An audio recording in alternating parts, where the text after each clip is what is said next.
With every breath that I am able, I will sing of the goodness of God. Do you know, sometimes I think we sing those words, and if I said to you now, I want you to share about what God's done for you, how many people are going to come forward? And you've all just sung, with every breath that I am able, I'm going to sing of the goodness of God. Do you know, sometimes I think we're real hypocrites as Christians. We say one thing and we do something totally different. I will sing of the goodness of God with every breath that I am able.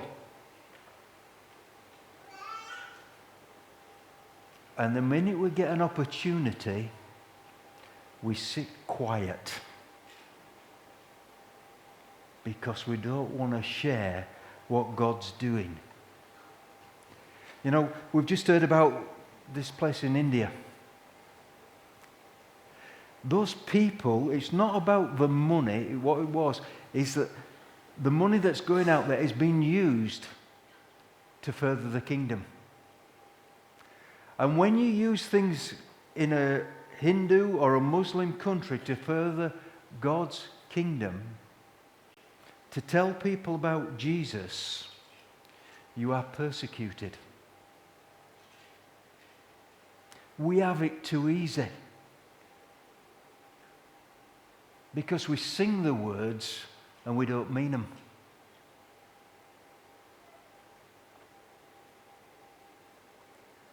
And I put myself in that category. I took Ellen up to Skipton yesterday. My intention was drop Ellen off and I'll go for a walk around Skipton while Ellen's working with the school. That was my pure intention of going up there. Because as I've shared before, I hate talking to people on the street. I find it really, really difficult. I got there, they were meeting in a cafe, so I thought, I'll go in for a coffee first. I'll go in with them and say hello to everybody, and then I'll wander off. With me there, they just had an even number. And so they said, will you go out treasure hunting, John? I'd never done that sort of thing before. So they put me with somebody else. And I went out with them. Did I find it easy? No, I didn't. But I had to share with people about God.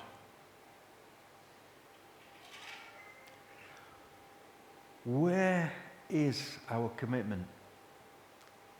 You know, on a Sunday morning, we have a chance to share with one another. This should be the easiest place in the world to share what God's doing in our lives. And what do? We sit silent because God's doing nothing.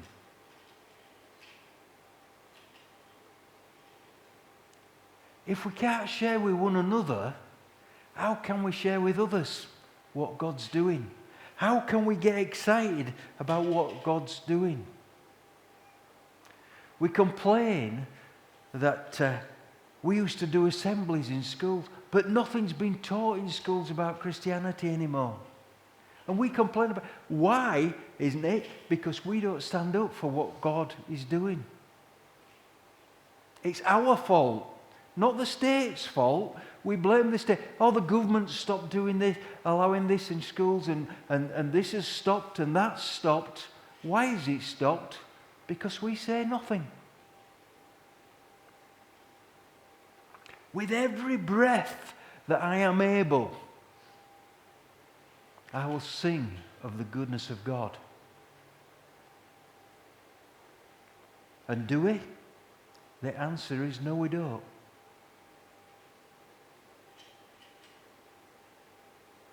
But we need to start to sing of the goodness of God in everyday life, in everything that we do. because that's the only way things will change. These people out in India are willing to stand up and be counted.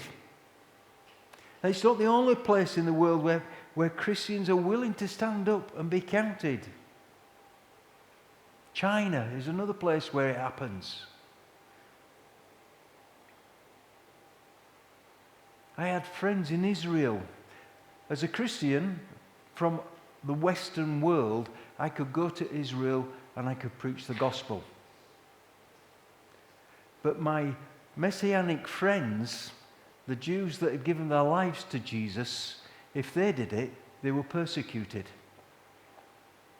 I had 2 friends while I was in Israel that went down to the local beach and started telling people about Jesus, and they were beaten up.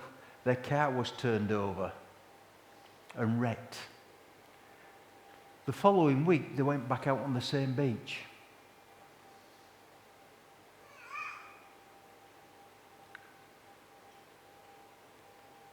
With every breath that I am able,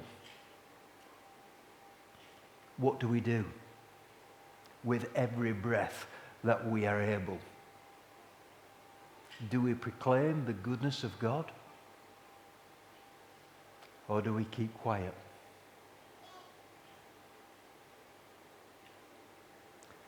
I think it's something we've got to think about. Do we proclaim the goodness of God? Or do we keep quiet?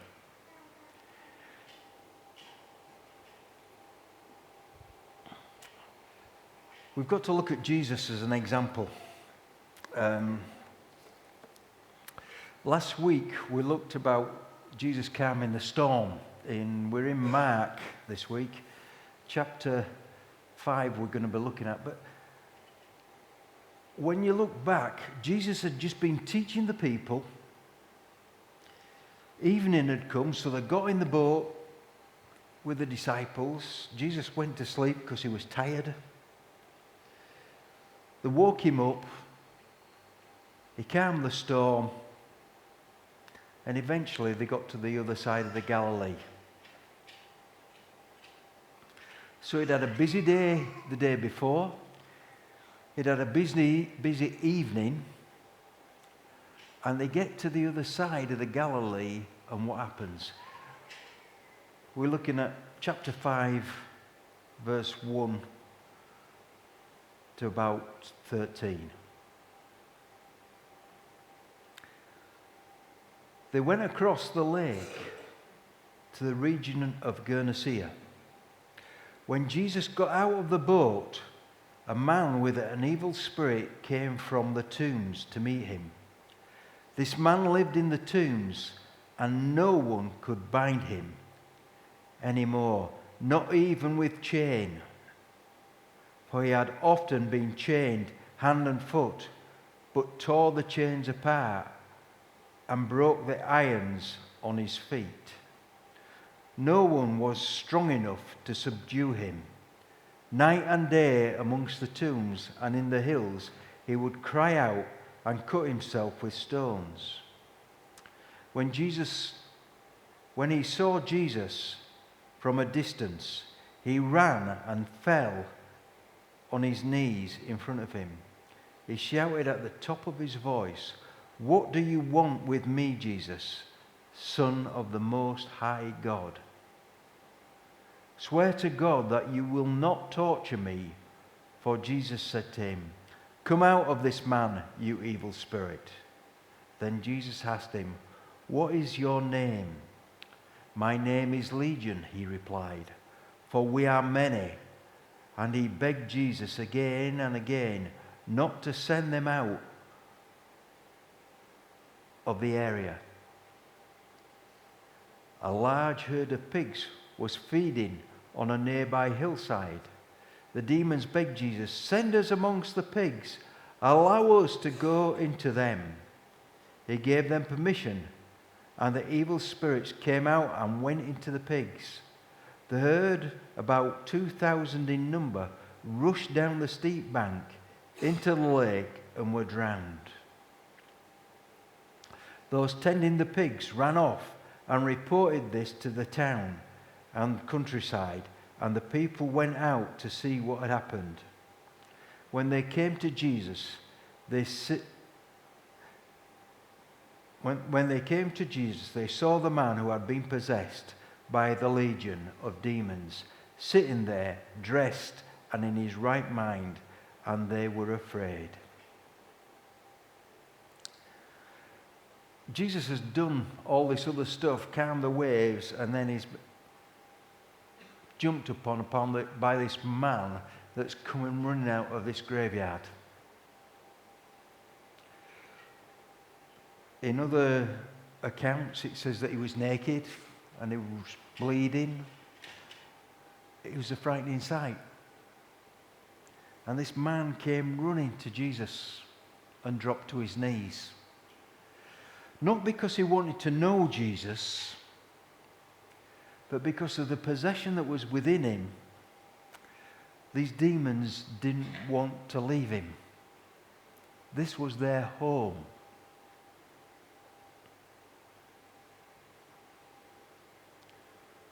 And this man was possessed by these demons. And Jesus' compassion, we miss out on so much because you're looking at what Jesus is going to do with the demons. But Jesus must have had compassion for this man that was suffering. Cut himself with stones. He was self-harming. So much so that the local population had chained him, put him in chains, in a graveyard, so that it was out of the way. The graveyard, it's not just next door. You know, it's not like when you see the church graveyard, you've got the church and the community around, and the graveyard was just next door. This graveyard is probably a quarter of a mile away from the village. It's on the main road to Damascus, or what was then the main road to Damascus. It no longer is, but it was on the main road to Damascus. A road where the Roman legions used to march up and down from leaving Jerusalem, going up through the Galilee over to Damascus. The Romans would have marched up and down that road. This man would have seen them on a regular basis. Hence the way that the demons said, "We are legion, for we're many." They knew that a legion was many soldiers.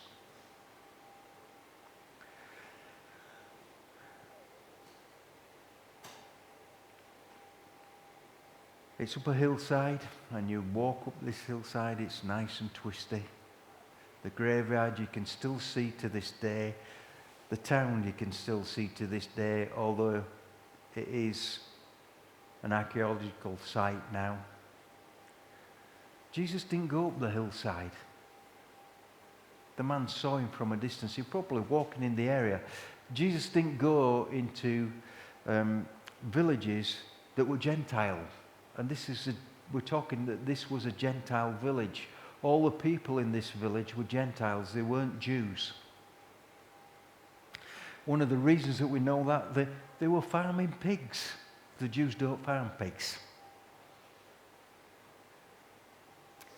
So they were farming pigs, so we know that they were Gentiles. And this man would have been a Gentile. And yet he recognized Jesus. And he recognized him for who he was. And if he didn't recognize him, the demons within him recognized Jesus. And they recognized his authority. And that's important to remember. They recognized his authority.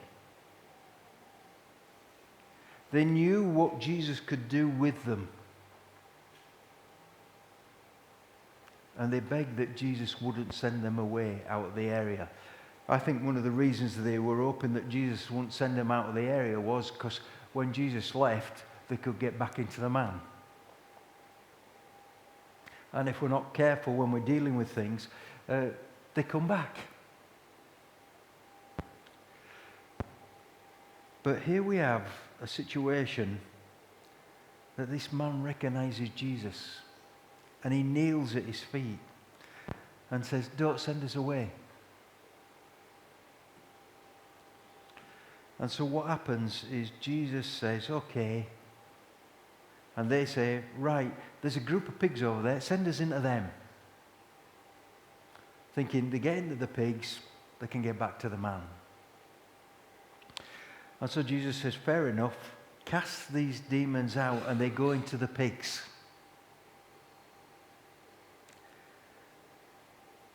And the pigs, it seems daft, but the pigs suddenly run off and run into the water. It never made sense to me. Why did the pigs run into the water? I were often taught as a child, people added bits in, they ran off the cliff and dropped into the water. There is no cliff there for them to run off of. And certainly the nearest drop is probably, again, 1/4 mile away from the Sea of Galilee. So there's no cliff for them to drop off. The pigs run into the water and they drowned. I was fortunate, the archaeologist I was out there with me told us why that happened. One of the reasons is that these pigs were originally wild boar, but when you domesticate wild boar, their front legs become shorter. So the front legs were shorter than they would normally be. Wild boar, when they get frightened, head for water. So when they're frightened, the first thing a wild boar does is head for water and swims off. Now a normal wild boar, the legs are long enough to swim. But the domesticated wild boar, the legs are so short that as they swim, they cut their own throats and so therefore drowned. So the demons made a major mistake asking to go into the pigs. Jesus probably knew what was going to happen. But they went into the wild boar. The wild boar were frightened because of what's happening to them. Just the same as the man in the graveyard was cutting himself and in fear and had to be chained up. The wild boar were in fear, or the domesticated boar were in fear and ran to the water. And they drowned, taking the demons with them.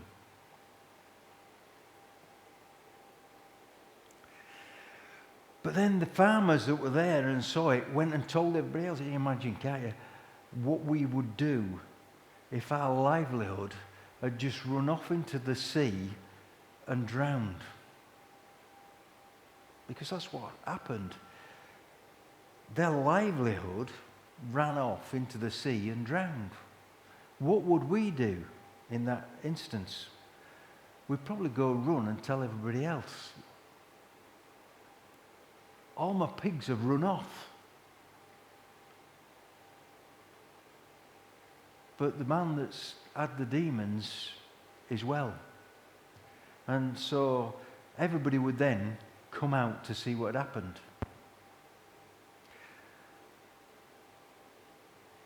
You know, we only have to have something go off outside our homes, and what's the first thing we do? We go straight to the window to look out.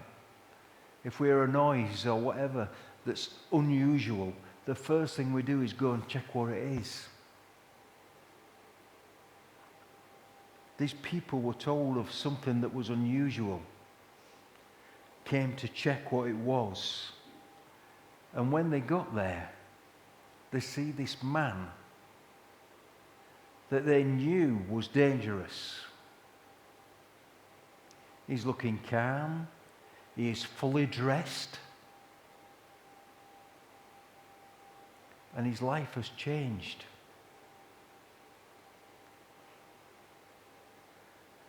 Do the people see the miracle that's happened to this man, or the fear of losing the 2,000 pigs? They see the fear. And the first thing they do is ask Jesus to leave because they're frightened.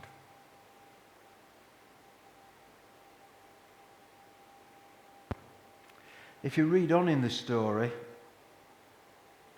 or in the events, and the accounts of the events, the demoniac man asked to go with Jesus. And Jesus says to him, no, go back into your own people. Go back to your own people. Just keep it to yourself, but go back to your own people. They would have seen a change in this man's life. And he probably couldn't keep quiet about how it had changed. We don't read what happened to the people in that town. But I'm sure there would have been a change in those people. They would have wanted to know more about Jesus.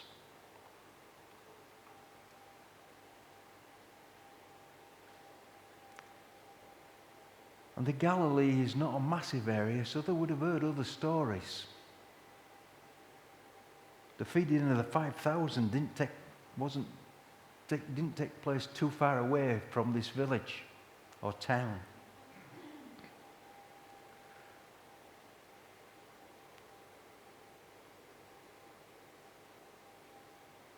The man wanted to tell everybody. He wanted to go with Jesus and follow him and share what had happened to him. I think we need to pick up on that. We need to share what Jesus has done for us so much. Because that's what changes people's lives. That's what makes a difference to people, is what we share about what Jesus has done for us.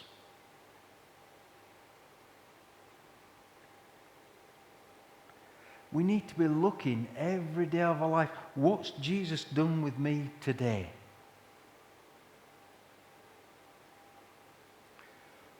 What have I received from God today? And we need to give God the credit for what he's given us. We should be saying to him every day, thank you for X, Y, and Z. Thank you for what you've done in my life today. Thank you for what I've seen you do today. But Lord, give me opportunities to work for you tomorrow. Open those opportunities up for me tomorrow.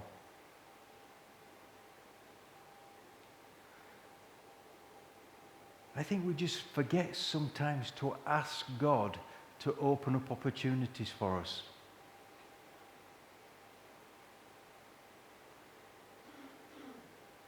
I'll take them if they come. But if there's nobody who wants to talk, I'll just leave it.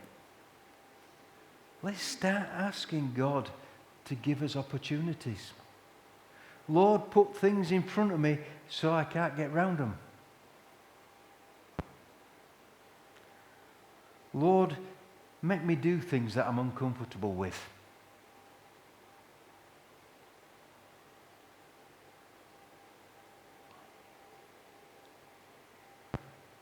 Teach me something new.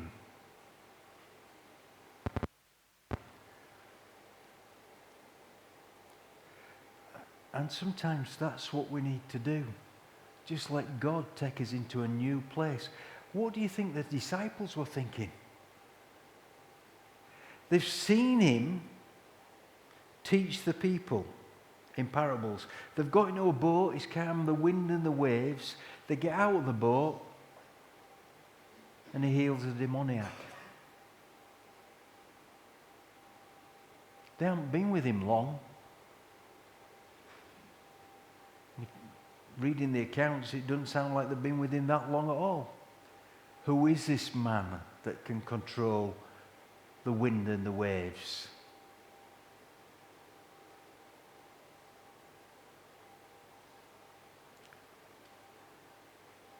I believe Jesus can use each one of us in ways we've never believed we can work.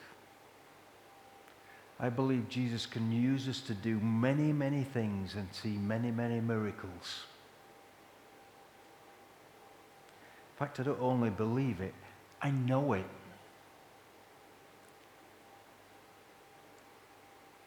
But we've got to start asking, give me opportunities. Allow me to do things. Show me what you want me to do, God. Not just sit back. So that we are proclaiming with every breath the goodness of God. That's what we need to do. With every breath that I am able, I will proclaim the goodness of God. With every breath that Jesus had, he proclaimed the goodness of God. And are we not called to become more like Jesus? I believe we are. One of my prayers that I pray, not every day, but on a regular basis, is that I can become more like Jesus. I'm far from it, but that's my prayer. My one goal in life is to become like him. I'm not worried about meeting any other targets. I want to become more like Jesus. I fall short by a long way. But that doesn't mean to say it shouldn't be my target. How do I get more like Jesus? I look at what Jesus did in the Bible. And I try and follow what he did. So that I can proclaim, like Jesus did, the goodness of God. But sometimes that means getting out of my comfort zone. It means walking round Skipton town centre, talking to people that I didn't even know. It means going outside of these doors and talking to people on the street that I don't know.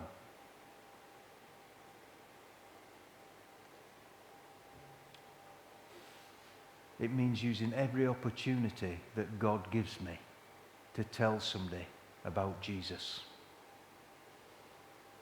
Every opportunity. And if that means that we've got to be persecuted, then that's what it means. We have to realize we are too comfortable in this country. And we sit back too much, not proclaiming the goodness of God. What do you want to do for Jesus? Do you want to sit back, or do you want to stride out? Do you want to ask him every morning, give me an opportunity today? You can start with just one opportunity, and when you start getting that one opportunity a day, you pray for 2, and then for 3. You don't have to start by praying for 3 opportunities, or 4, or 5. You start by 1. Lord, give me one opportunity today to tell somebody about Jesus. See what a change it makes. Amen.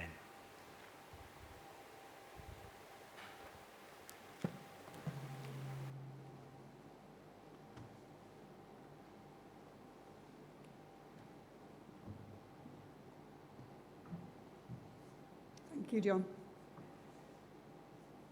We're going to come to sing our last song now. Then there will be tea and coffee because Christine will sort it. But let's not leave it all to her, eh? So shall we sing? Again, if you do want prayer this morning, do come and ask. Come and see anybody after the service and ask for